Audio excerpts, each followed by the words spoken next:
breeding and the way he was trained. He has a fantastic personality and he's just a joy to work with.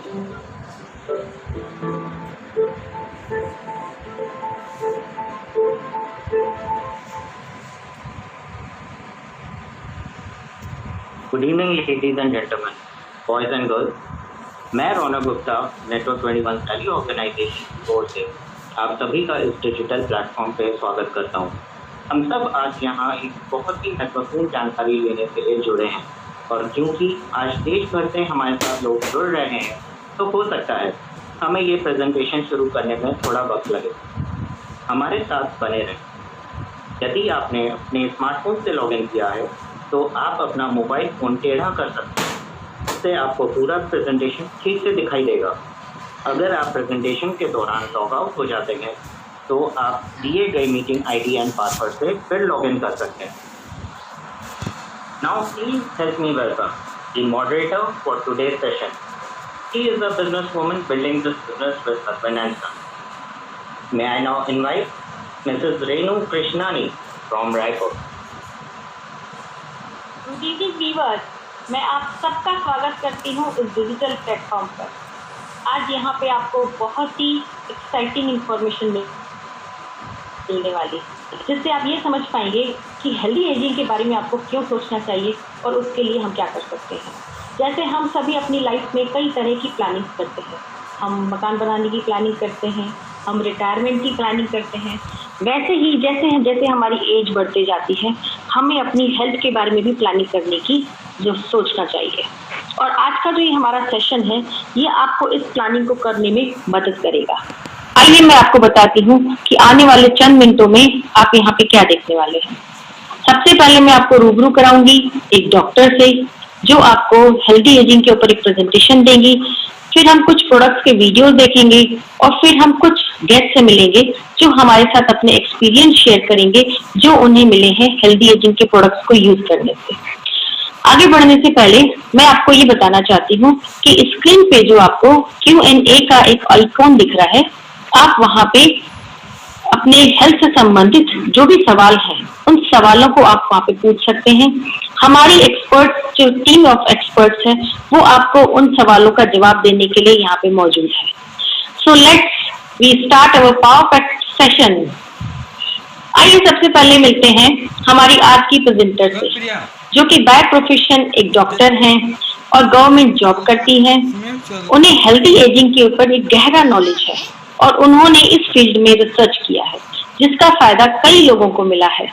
So let's invite Dr. Aparna to share her knowledge on healthy aging.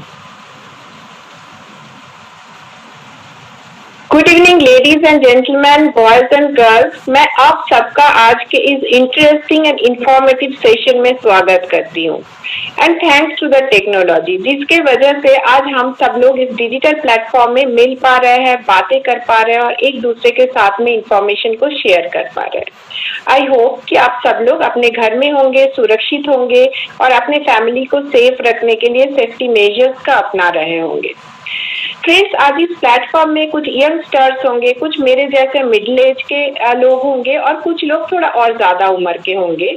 और हम सबको पता है कि life के अलग अलग stage का अलग अलग एक्सपीरियंस होता है। हम अलग अलग ढंग से उसको प्लान करते हैं, एंजॉय करते हैं। और आज हम बात करेंगे कि हम ओल्ड एज को कैसे एंजॉय करना चाहते हैं, कैसे प्लान करना चाहते हैं। तो मैं अपने ओल्ड एज के बारे में सोचती हूँ कि मुझे इस तरह से एंजॉय करना है कि मैं फिट रह सकूँ और उस समय को सही ढंग से एंजॉय कर पाऊँ।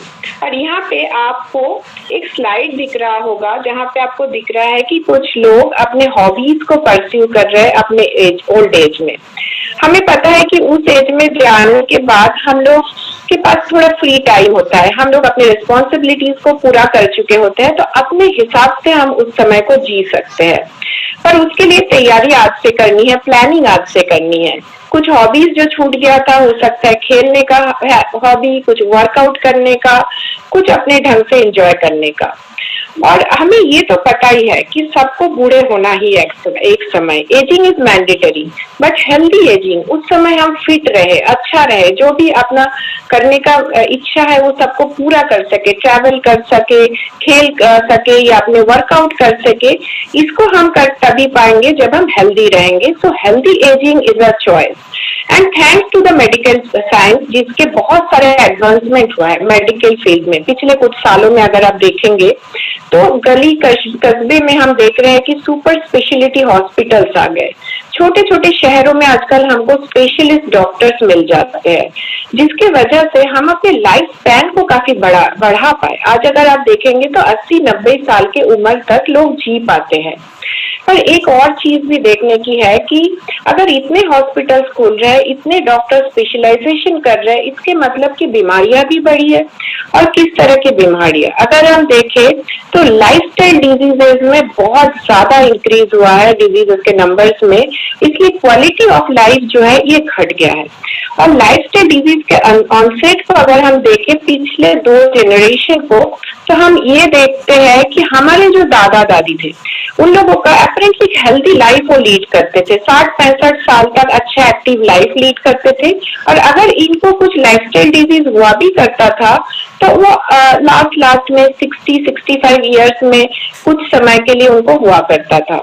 लेकिन अगर यही चीज हम अपने पेरेंट्स के समय देखें तो इस समय तक मेडिकल साइंस काफी इम्प्रूव हो गया है और हम देख रहे हैं कि हमारे जो पेरेंट्स है वो 80-90 साल जी तो रहे हैं, पर किस तरह से 40 या 45 साल की उम्र से ही उनमें से किसी को डायबिटीज हो चुका है, किसी को कार्डियक प्रॉब्लम हो चुका है।